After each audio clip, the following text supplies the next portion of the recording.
Bonjour à tous et à toutes. Bienvenue à cette conférence de presse. Welcome to this press conference.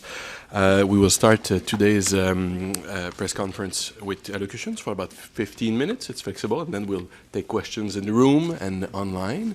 I will start with Marie-Josée Houle. Great. Well, thank you for joining us today. I'm honored to speak to you from the traditional and unceded territory of the Algonquin Anishinaabe Nation, now known as Ottawa.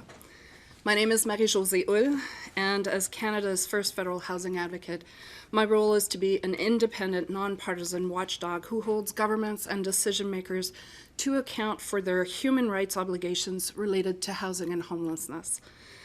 Under this mandate, I traveled to Nunavut and Nunatsiavut in October of 22 to hear directly from the people there about the housing realities they experience.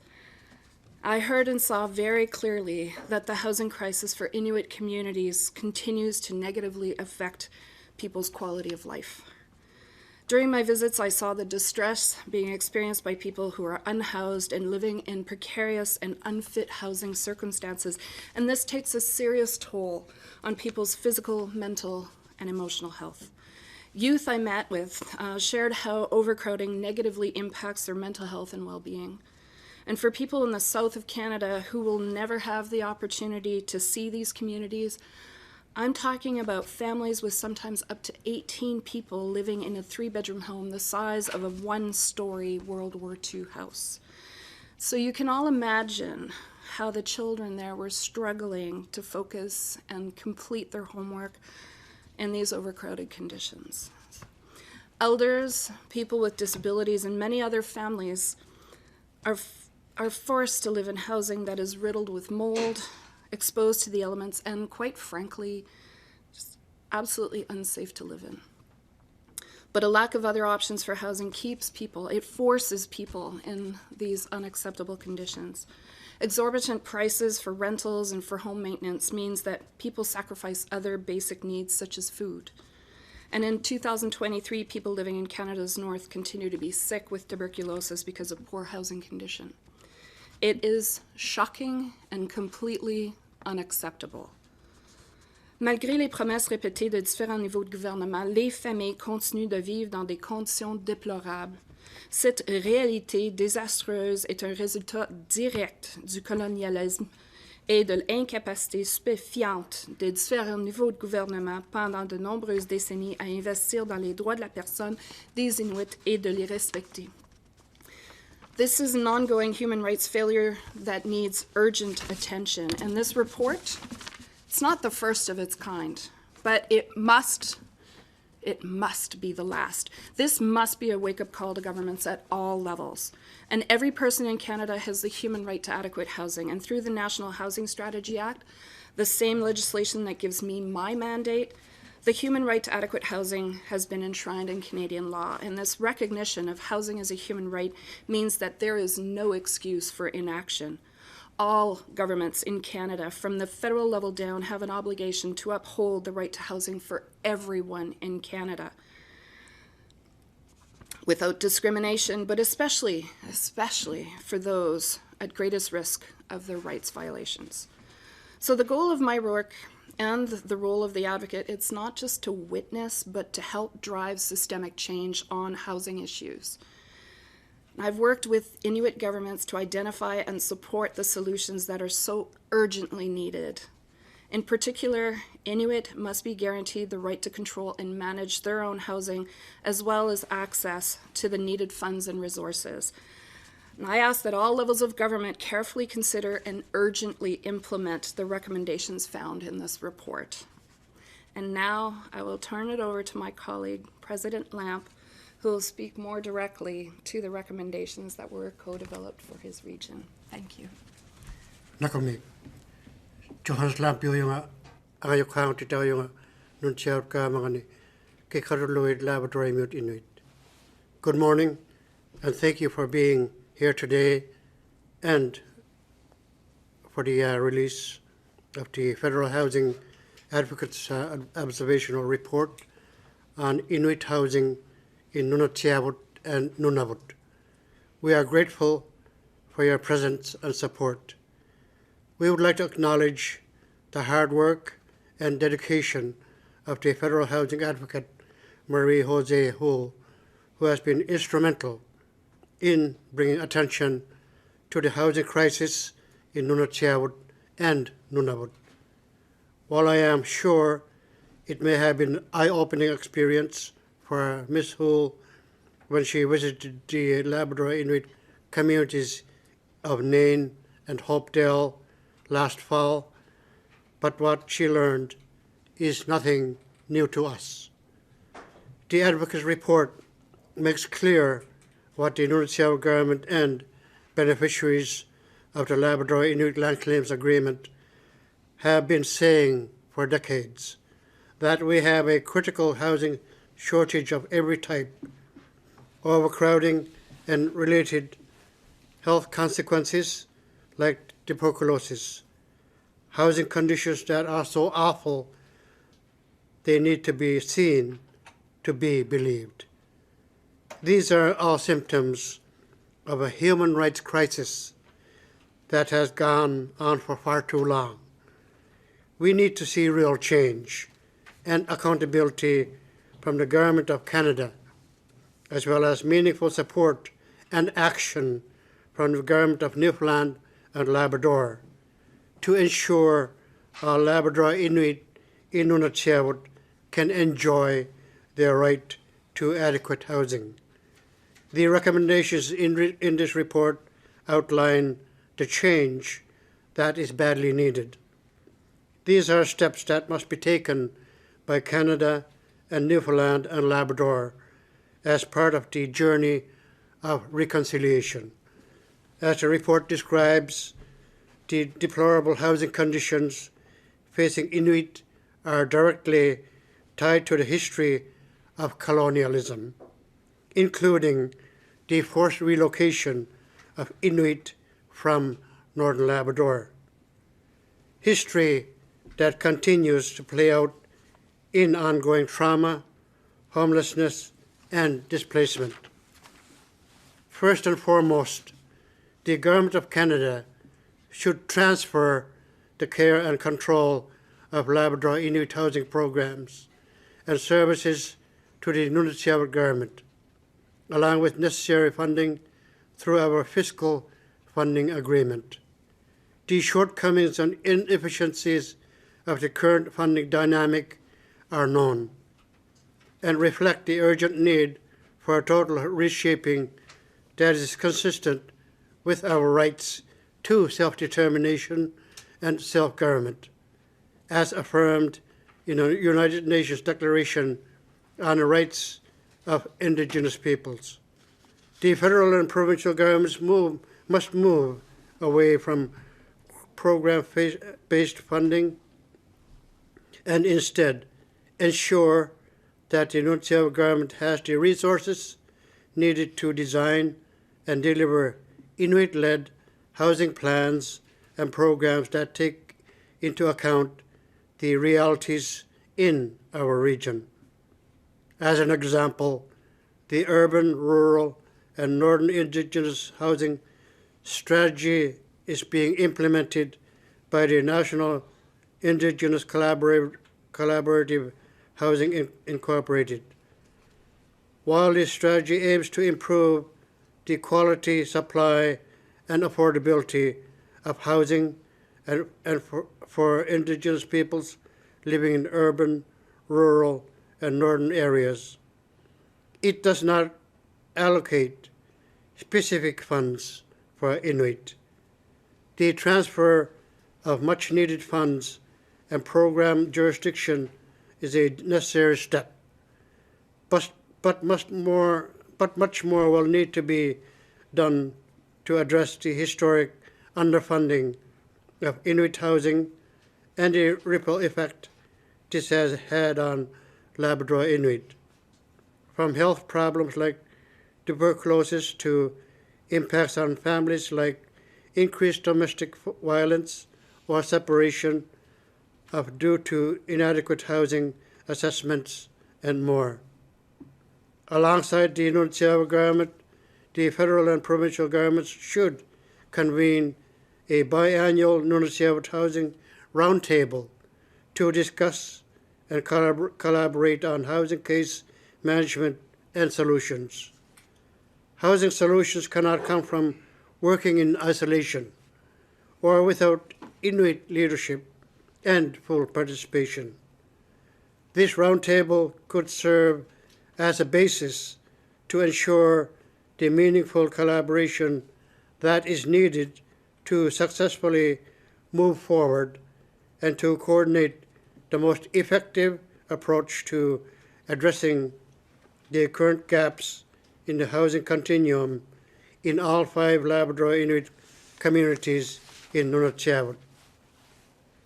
As I have noted, there are critical shortages of every type of housing in Nunatsiavut, from shelters and transition housing to affordable rentals and market housing.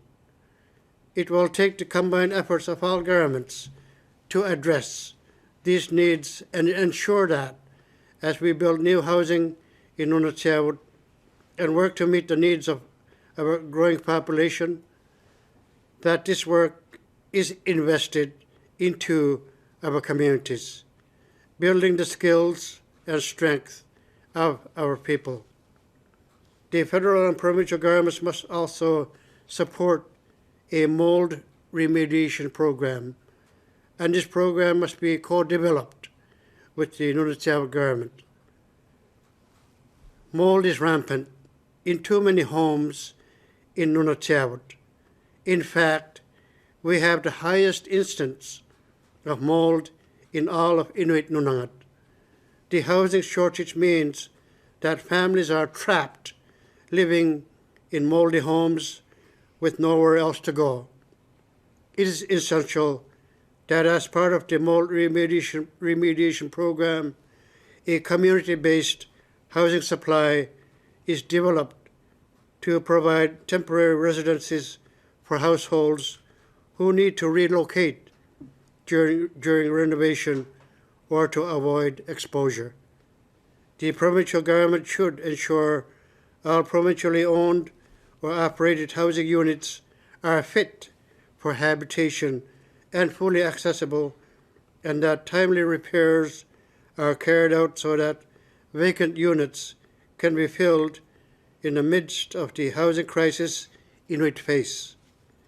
The last point I will mention is a significant barrier for our people moving forward in home ownership. 78% of our population cannot access home insurance. This reflects the serious lack of banking services in Nunatsiavut, which puts out people at risk of predatory lending practices. Crown Indigenous Relations and Northern Affairs Canada should ensure that there is no discrimination in access to mortgages and insurance needed to access housing. The federal government should carry out an assessment that examines the availability of financial service companies to Labrador Inuit. As part of this assessment, the federal government should also consider funding the creation of an Inuit-owned insurance company to overcome discriminatory practices. These are just a few of the priority areas for our region that are laid out in the Advocates Report. We are still far from the goal of seeing all Inuit able to live in a life in dignity with full access to adequate housing. But it is possible, not for some far-off future, but for today, if the federal and provincial governments are prepared to act with the urgency that is required.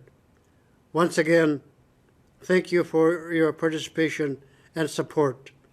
We hope that this report will serve as a catalyst for change and help to improve living conditions in Nunatsiavut for Labrador Inuit.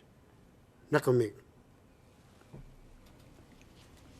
Kuyan namin Johannes, kuyan namin naragaktok si magasi. Iglukik sang nakanong atoy na kang mga inong ni Nunavut mi Nunatsiavut mi aglad Inuit nunangan ni. 2023 marks 30 years since the Nunavut Agreement came into fruition. It was signed in 1993. Inuit negotiators worked tirelessly for decades to achieve the creation of the territory of Nunavut. The expectation was that Inuit would then be able to live with dignity, live healthy lives, be able to participate fully and contribute positively to society. This is something that Inuit expected. Just like any other Canadian, like any of you, Inuit want to be able to lead a productive, positive life. Yet today, because of the lack of housing and the lack of diversity in Nunavut's housing continuum, Nunavut Inuit have been denied their fundamental right to housing. From the extreme housing shortage to the interconnected problems of overcrowding, disrepair, and mold, this crisis affects all Inuit. It carries very real consequences for the mental and physical health of each Inuk in Nunavut and for our collective well-being as a society. We see the impacts of overcrowding and the deteriorating conditions of our homes in the high rates of tuberculosis in our communities. In fact, in 2021, Pangnaktil's tuberculosis rate was one of the highest in the world. Pangnaktil, a community that the federal housing advocate visited. None of this, of course, is new to Inuit. We live it, we experience it, we see it. But we are very grateful that the federal housing advocate was able to travel to some of our communities. And I think that is what's new. The establishment of a federal housing advocate is new. A report coming out from the federal housing advocate is new. I hope it ignites a refocus on how to address the Inuit housing crisis across this country. We need transformative change. Transformative change means thinking about systemic solutions, solutions that will enable true reconciliation. We need a mechanism that will provide stable, reliable, and predictable funding to address the systemic discrimination that we have endured for so long. We need a mechanism that will support the steady growth of our capacity and grow alongside it.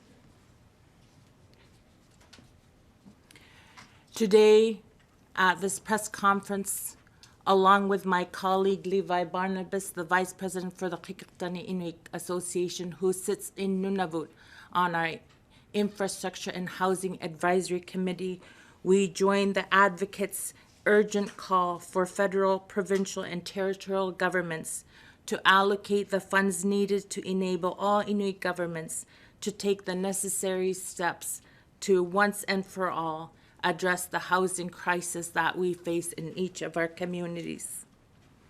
Inuit want to live with the human right of dignity. We are Canadians. We are proud Canadians. Like every other Canadian, we want to be able to at least meet our basic needs. And we look to all Canadians to work with us to compel all levels of governments to address the needs that we face in our communities. Kuyan nami. Thank you very much. I think we're done with the allocations. We will start in the room for questions. Fraser Needham from APTN, if you have a question, the floor is yours. Thank you. I know that the federal government has announced a number of initiatives and funding for Indigenous housing in the last couple of budgets. It's a bit of it is hard to confuse. It is confusing, to be honest, to find out what is going where. And it's being rolled out over quite a period of time, some of the investments. But is anyone able to tell me has these communities been able to access any of this funding and how that's going, or how it meets some of the needs?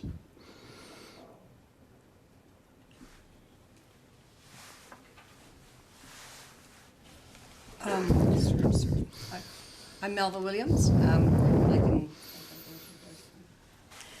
In 2018, the federal government budgeted $75 million for a 10-year period.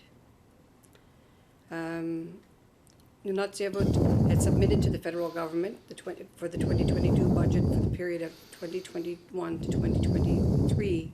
That ask was for $274 million. 101 million was budgeted for Nunatsiavut, which leaves a gap of 173 million to fill the housing need. However, we do know that while that was budgeted for at that time, we've seen an increase in relation to the cost of construction in our region. We were budgeting at $450 to $500 dollars per square foot. We're looking at this year construction costs of $800 to $1,000 per square foot. So we know that that was the ask. It's not going to meet the needs. Okay, thank you. And I guess the follow-up question I have also is, I know that because, as you mentioned, already materials probably were quite expensive in the area, in the region, and I'm assuming they've gone up probably with inflation and some of the other challenges. Can anyone give me an idea, I guess, how much, if you just pick a place, an average rent home apartment would be in sort of Nunavut, and also maybe what it cost to buy a single family home?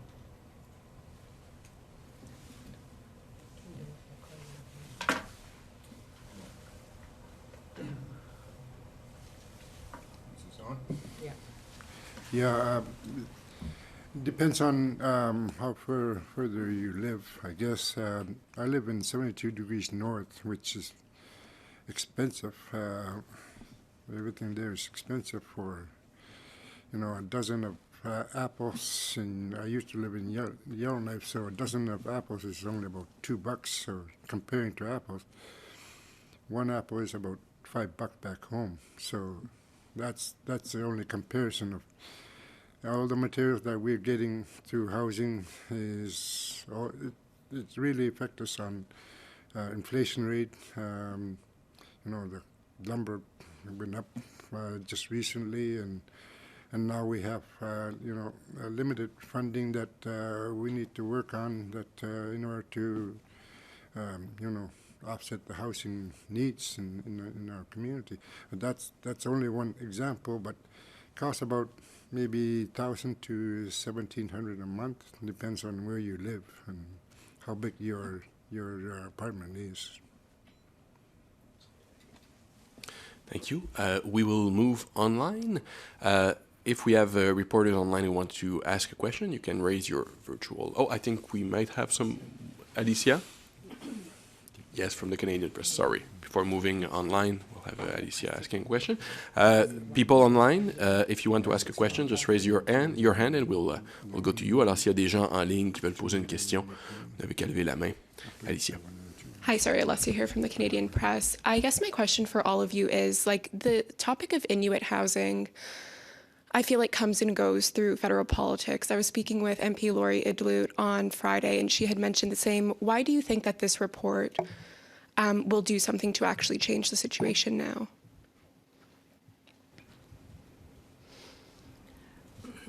As I indicated, that none of this is new for Inuit. We live with it.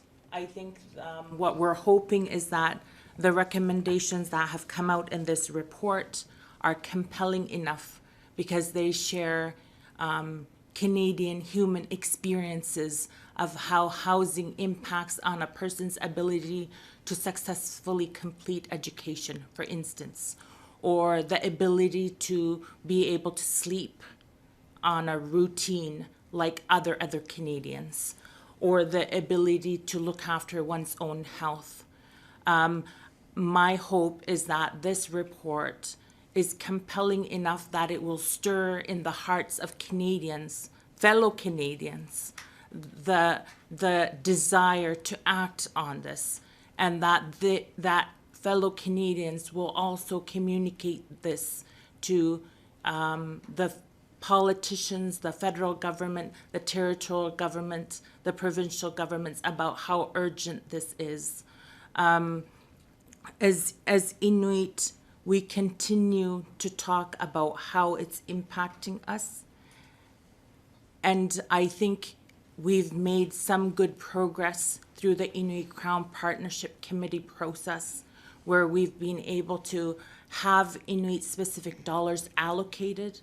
What we expect and need is that this continues to be a long-term commitment, that this relationship is strengthened between Inuit and the Crown, so that Inuit can self-determine how resources are expended to meet the needs. And it needs to be a two-pronged approach. Right now we have a housing crisis. So certainly we need buildings built, constructed, so that the long waiting list of each of our communities can start to be addressed. But also, in addition to that, we need a long-term commitment and strategy so that we're able to build homes not just based on quantity, but also on quantity that meets Inuit cultural practices and needs in our community. And I think with that, Canada has something to look forward to. We have a very high youth population. Imagine if we were supported so that each of us could thrive, and how much we would contribute positively to Canada as a whole. Unfortunately, right now, we're neglected, and Inuit, instead of thriving, are trying to make ends meet and are surviving and are rotating and sleeping on rotation, are not completing the formal education system, and in fact are taking their lives far too early and leaving the potential untapped because of the neglect of all levels of government. Thank you. Can I add to that? In 2019, the human right to housing was enshrined in Canadian law through the National Housing Strategy Act. So what is different from in this report as opposed to other reports? We had a Senate report on housing condition in Inuit communities that was released a while ago. But you know, one thing is clear: these communities don't need to be studied because nothing is getting better. If anything, things have gotten worse. But the human right to housing means that government has obligations. So it's not just a nice to have. It's not just, hey, you know, we really would appreciate your support. No, governments have an obligation. It's not just the federal government, it's all levels of government. And also that housing has often been described in terms of dollars spent in doors or roofs. And the adequate housing, the definition of adequate housing is so much more than that. So it's understanding that it needs to be affordable, it needs to be habitable, it needs to meet people's cultural needs. And this was very evident in the experience of the Inuit in all of the regions that I was privileged enough to go visit. And it needs to be safe. And the human rights violations really are down to dignity. And you know, when we talk about human rights, it is about, without discrimination, be able to live the life that you've dreamed, of communities being able to build the communities that they dream, of tapping into the human potential. Because right now, in a country that is lacking labor, that is, you know, there is a huge cost to that, and there is a huge cost to the encampments that we're seeing across this country, and the inability or the inaction of government to directly address the human rights violations in terms of housing as a human right has a cost for everyone, but most directly in the cost of places where we can't see. And when I'm talking about people in the north, I'm talking about Inuit communities, this is exactly it. Most people cannot see because they do not have the privilege of going to see these magnificent places and these beautiful people. So it's time to really lift the veil and to tell government they cannot just ignore this anymore. They have obligations. And it's been only 50 years since Labrador or Inuit across Inuit Nunavut, including Labrador Inuit, did avail of a spokesperson, and we did not have that before that, and so we were stuck in an arrangement.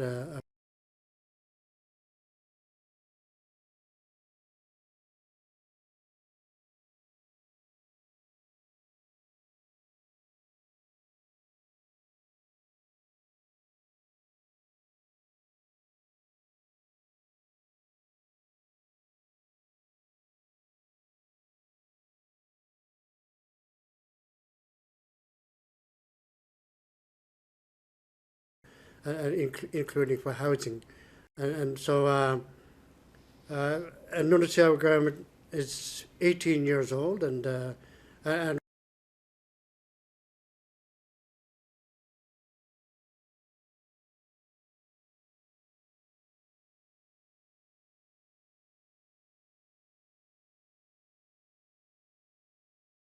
other issues, but we certainly have a history, as it is called, history, where the Newfoundland government did a resettlement program in the 1940s to 1960s, and that impacted the Labrador Inuit horrendously, and so and we feel the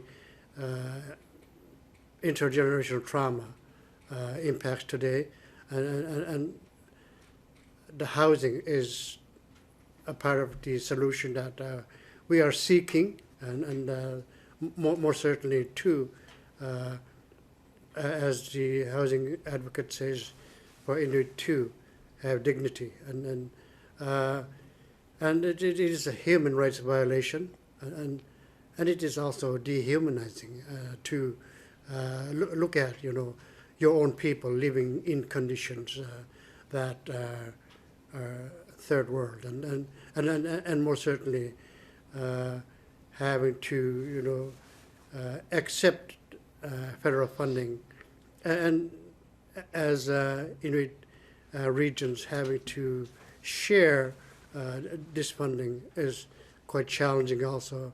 But yes, it is something that Canadians may see as new, but it has never been new for us, and it has been there with us for a long time, since the federal and provincial governments started to centralize Indigenous peoples across Canada. Follow up? It's not only the family that's overcrowded in the houses. There are also some people that are couch surfing, so that are not counted for. So there's a lot of people that are couch surfing, that they cannot afford a simple apartment, even if they're if they have a job. So it's a real crisis in our area. Follow up? I don't have a follow-up, but thank you for that. Fraser, if you had another question you wanted. We can move online. We have people online waiting. On va commencer avec Mathis Harvey de Radio-Canada. Tu peux prendre la parole. Yes, my question is for President Kotierk. So it's been over a year since the government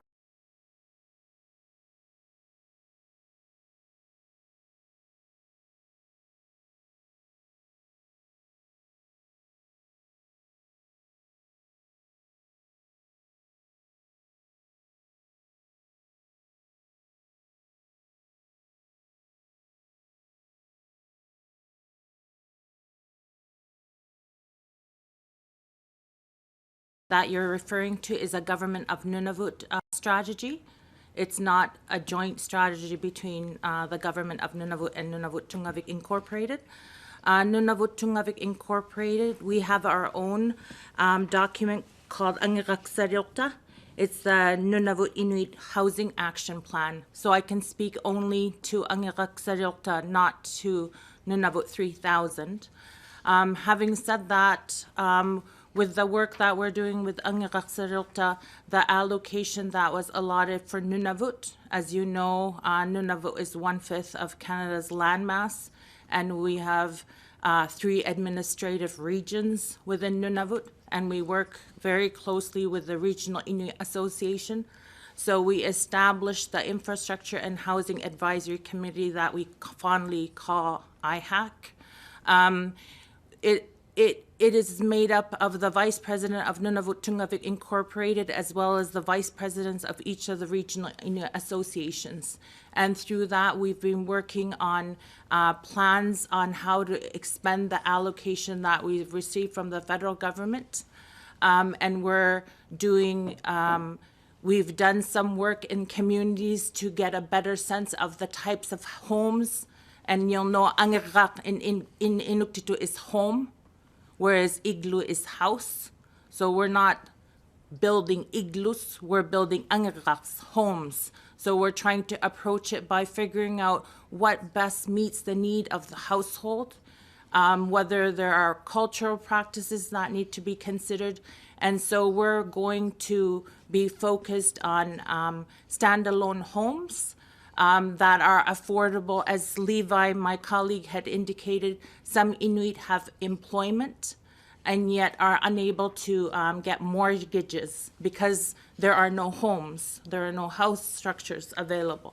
So we're focused on affordable houses, and 2 of our regions so far have identified how many units they'd be able to construct in the next little while with those funds. In addition, we're focused on transitional type homes, because you'll recognize that the continuum of houses or homes is quite long, and the government of Nunavut rightly has been very focused on public housing, and the funds that each of us, the government of Nunavut or Nunavut Tunngavik Incorporated, receives is not enough to meet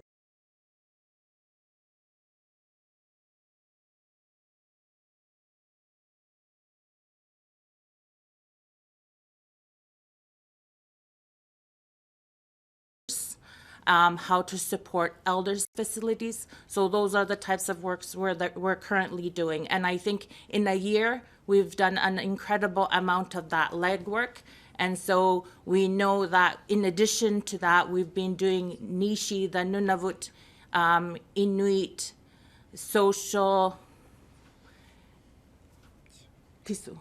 indicators. It's a housing indicators where we're taking social determinants of health data as well as housing needs and trying to get a clear picture of what each community, because we have 25 communities across our territory, what each community is in need of. Some communities have shelters, many do not. Some communities have elders facilities, many do not. So we're taking stock of what each community has and what an injection in investments to address some of the housing needs would mean to the community members. So those are the things we're working on right now.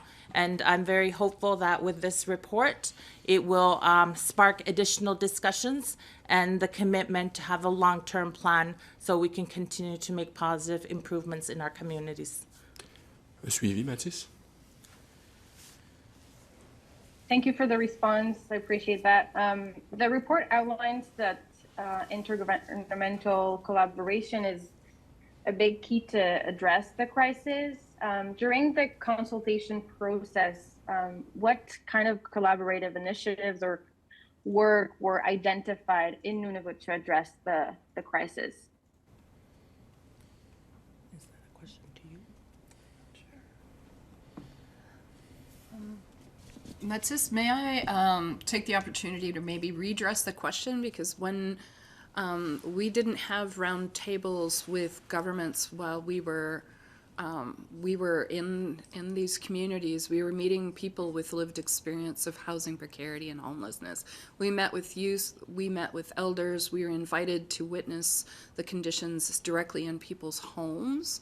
However, when the recommendations were co-created with my office and the Inuit governments, the representatives being with me here today, I think that didn't, the opportunity, I think, for intergovernmental exchange didn't happen. This is something that we're looking forward to, but to use this report as a tool to set the foundation. Is that about right? Yeah. Très bien. On va passer à Ariana Kelland de CBC. Hi, thank you. My question is for President Lampe. Has the provincial government been in discussions with Nunatsiavut about this report yet? And can you talk a little bit more about what you see as the Newfoundland and Labrador government's response? What responsibilities they bear in this situation?